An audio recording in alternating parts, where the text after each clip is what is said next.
Mesdames, Messieurs, bonjour. Bienvenue à votre émission Alma en mouvement. Il y a maintenant presque un an, nous perdions un grand acteur, un grand homme, un grand ambassadeur pour notre ville, mais aussi bien sûr pour sa famille. Michel Côté nous quittait. Et ça a été une perte, je dirais, d'une immense tristesse. Et évidemment, la ville d'Alma voulait s'assurer de garder un souvenir impérissable de Michel Côté. Et pour ce faire, nous vous avons annoncé il y a quelques jours la réalisation d'une fresque qu'on appelle une fresque monumentale pour conserver l'âme de ce grand acteur.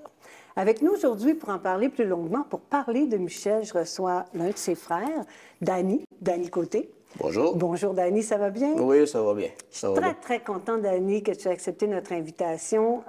C'est un immense plaisir de te recevoir. Bien, merci à vous et merci à la Ville d'Alma de nous donner la possibilité d'être ensemble. Bien oui. Aujourd'hui, parce que ça va être, je pense que ça va être le fun. On va pouvoir partager ensemble.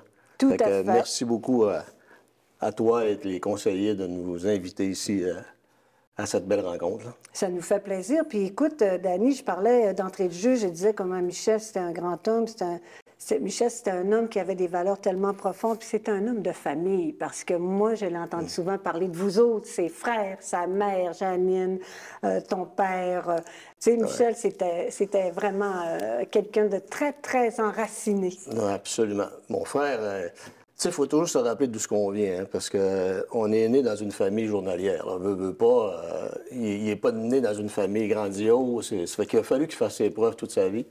Puis il a fallu aussi qu'il soit proche de nous, puis de nous reconnaître, puis de reconnaître son image avec toute la popularité qu'il a eue. Mais quand tu commences, tu ne le sais pas. Ouais. Tu ne sais pas que tu vas être une vedette. C'est vrai. Fait que, bon an, mal an, fait qu'à un moment donné, quand je dis tout le temps... On se parlait souvent parce que dans le travail que je faisais aussi, on se commentait puis on disait, tu sais, des fois, là, il faut saluer tout le monde en montant. Quand on fait une ascension, soit dans la hiérarchie, soit au niveau védétariat, il faut saluer notre monde pour pouvoir, si jamais il y a des bad luck, on redescend. C'est toujours plus facile de saluer notre monde en descendant. Ça fait moins mal. Ça fait moins mal. Oui, parce que Michel, on le dit, il avait des grandes valeurs. C'était un homme, d'abord, c'est un homme fier. Comme nous, Alma, on le sait comment les gens d'Alma sont fiers. C'est un homme généreux aussi. Et c'est un homme humble, qui a eu une immense carrière, tellement prolifique. Tu sais. Oui, c'est vraiment particulier parce que c'est un petit gars d'Alma. Oui. Parce que si on se rappelle, en années 70, partir d'Alma pour aller à l'université, qu'on appelle à l'École nationale de théâtre, c'était pas, on peut dire, là. Parce que tout le monde qui était au classique dans ce temps-là, c'était soit avocat, soit notaire ou soit docteur. Ouais. Que lui parte puis dire à maman, à papa, je m'en vais étudier le théâtre. Fait que là, mes parents... Fait que tu comprends que là, il a eu besoin de nous autres, il a eu besoin de mes parents, toujours pas trop argentés. Oui. Fait qu'ils ont tout fait pour pouvoir le rendre heureux puis pouvoir pousser sa carrière à l'école puis sortir. Il était très, comment dirais-je, oui, c'est un grand acteur, mais c'est un leader, puis c'était quelqu'un qui est quand même, au niveau, il y a la bosse des affaires aussi, oui. C'est un administrateur aussi. Absolument. Il est très reconnaissant, puis il est très aimé. Tu sais, c'était incroyable, tout l'amour que les gens lui portaient, tout le Québec, particulièrement nous autres, bien sûr, on était très fiers de ça.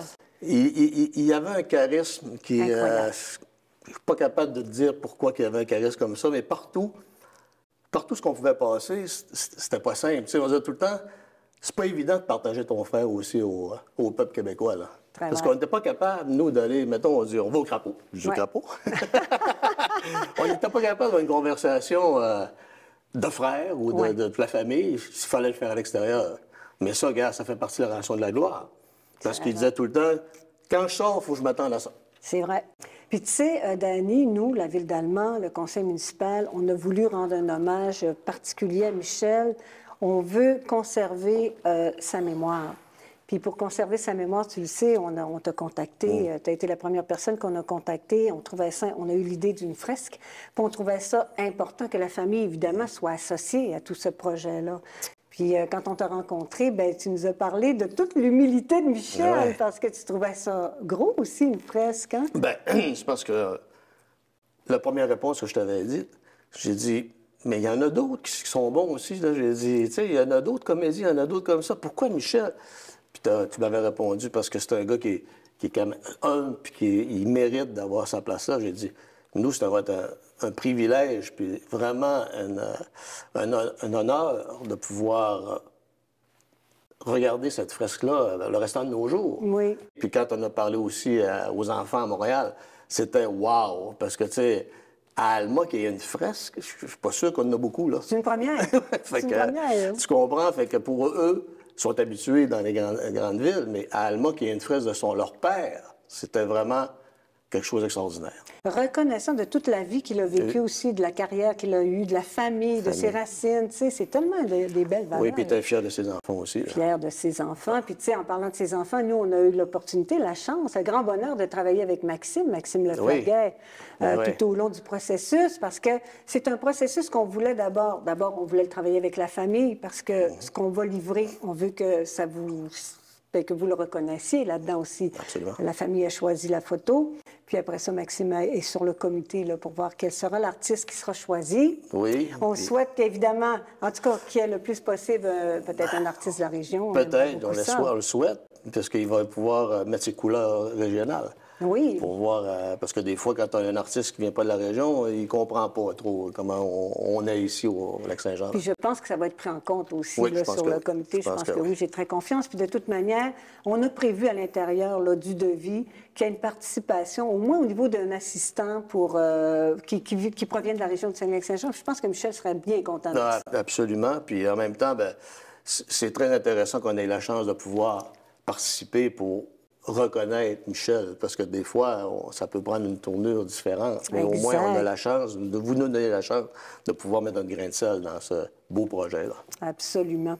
On prend une petite pause, Dani, parce que je sais que Michel, c'est un gars très fier, un gars du lac, un gars d'Alma. Puis nous, on est fiers aussi. Puis cette année, imagine-toi, c'est l'année des 5 fleurons, des fleurons du Québec. Oui. Donc, Mélissa Raté, que tu connais bien, Mélissa est allée faire un reportage pour voir comment ça se passe au niveau des cerfs, puis comment on se prépare là, pour recevoir les juges des 5 fleurons. On regarde ça ensemble.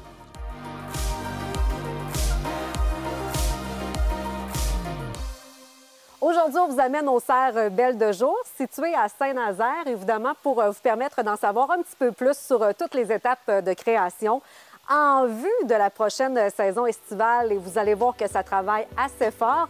D'ailleurs, je vais donner un petit coup de main, moi aussi, je vais aller les aider.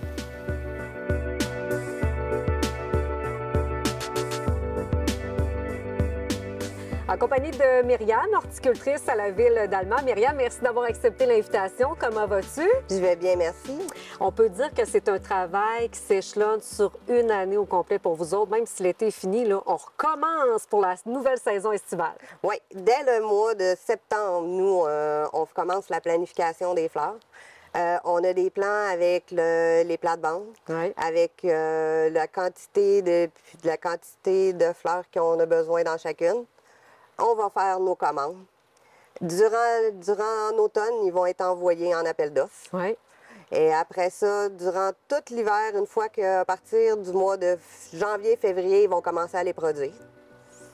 Nous, à partir de là, on revient aux serres, on va les vérifier toute l'année pour pouvoir les planter à la mi-juin. Après la première pleine lune de juin. C'est ce que je partais pour te demander. Il y a la fameuse première pleine lune. Et là, aujourd'hui, on se retrouve au cerf Belle de Jour. Oui. On voit un peu là, le travail qui a été fait dans les dernières semaines. Fier du résultat, mais c'est beau. Oui, merci. J'aime les couleurs. Ah, c'est gentil. On a fait un peu changement. Oui, on est dans les teintes de bleu, le mauve. Oui. On a du blanc, on va avoir du jaune, il y a un petit peu de rose, mais pas tellement cette année. Puis qu'est-ce qui fait que vous allez choisir telle ou telle sorte de plante, de fleurs? Est-ce que d'année après année, vous faites un résumé, un constat, puis vous y allez selon les classiques?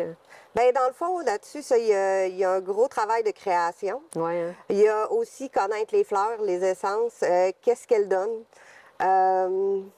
Là-dessus, ça, c'est un bon travail. Puis, je vous dirais, là, c'est beaucoup de l'imagination. Qu'est-ce qu'on veut que ça ait de l'air? Y a-t-il un fil conducteur? Comme le centre-ville est plus dans les teintes de bleu, tu vas avoir plus du jaune et du rose sur le boulevard Roger. Je voulais donner identités particulières à certains espaces et je réussis à le faire avec les végétaux qu'on utilise. Les hauteurs, que ce soit les textures.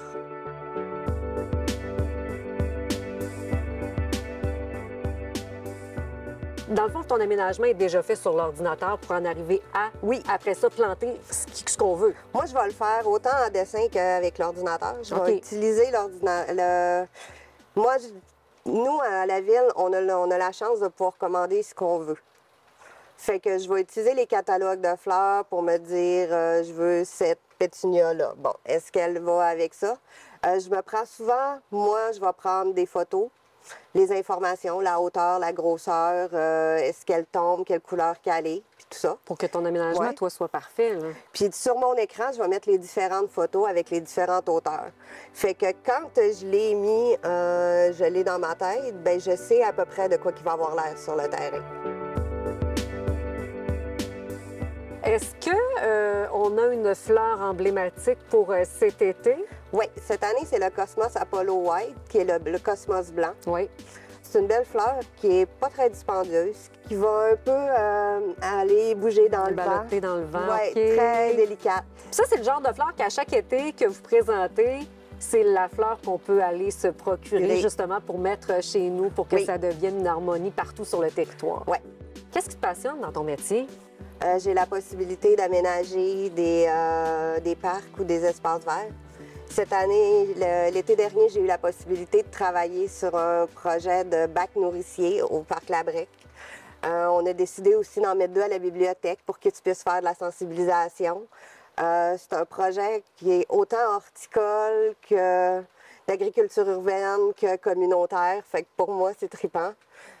J'aime beaucoup travailler pour le citoyen. La grosseur des projets aussi, c'est incroyable. Ouais, hein? Ça me motive. Et peut-être en terminant, un petit mot, Myriam, sur les fleurons du Québec qui seront de passage encore chez nous au mois d'août. Donc là, on est en préparation parce que l'objectif, c'est de garder nos fleurons. Oui, mais tu sais, les fleurons, ça inclut, ça inclut les fleurs, ça inclut la propreté de la ville, ça inclut l'ajout de pistes cyclables quand on fait un nouveau quartier. Quand on travaille, que la ville, il y a des choses que vous savez pas, mais on travaille aussi beaucoup avec le communautaire, les écoles. Ouais, hein. Puis si vous voulez nous aider, chaque citoyen, ce qu'il peut, c'est entretenir sa parcelle, faire que ce soit fleuri, que le terrain soit propre, puis qu'il prenne soin à nos aménagements. Puis d'aller se chercher un cosmos blanc pour cet été. Oui. Myriam, merci beaucoup. Ta fleur préférée, ce serait quoi?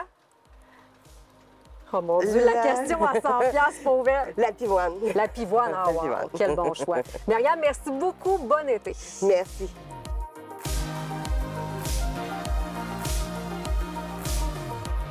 Non, mais attendez, là, c'est parce que Mme la mairesse m'a clairement dit qu'elle voulait avoir des marguerites cet été dans les plates-bandes. Bon, laissez faire, je vais aller les porter moi-même. Non, mais avouez que c'est beau, hein? Bon choix, Mme la mairesse. Et Dani, cette fabuleuse fresque, bien, on aura le bonheur de voir la réalisation au courant de l'été. En fait, ça va se passer au mois d'août, donc on invite la population, évidemment, là, à suivre ça de près. Je veux te remercier, Dani. Merci beaucoup d'avoir été avec nous. Ça a été tellement apprécié, là. Franchement, ça a été une belle rencontre. Bien, je te remercie beaucoup, puis je vous dirais que la famille vous remercie beaucoup, parce que de pouvoir se permettre, nous, d'avoir une fresque comme ça, qui va vivre dans le temps, puis pouvoir reconnaître notre frère, mon frère, le fils à maman. Oui. Toute la famille, on est très fiers, puis on vous remercie beaucoup. Ah, bien, ça nous fait tellement plaisir, puis on espère à toi et tout le conseil de ville et tout le comité. Je vais faire le message. Parfait. J'espère que la fresque sera ornée de belles marguerites. J'espère. Je le souhaite. Merci beaucoup tout le monde d'avoir été avec nous. Si vous voulez revoir cette émission, on vous invite à aller sur la chaîne YouTube ou tout simplement sur notre page Facebook. À la prochaine.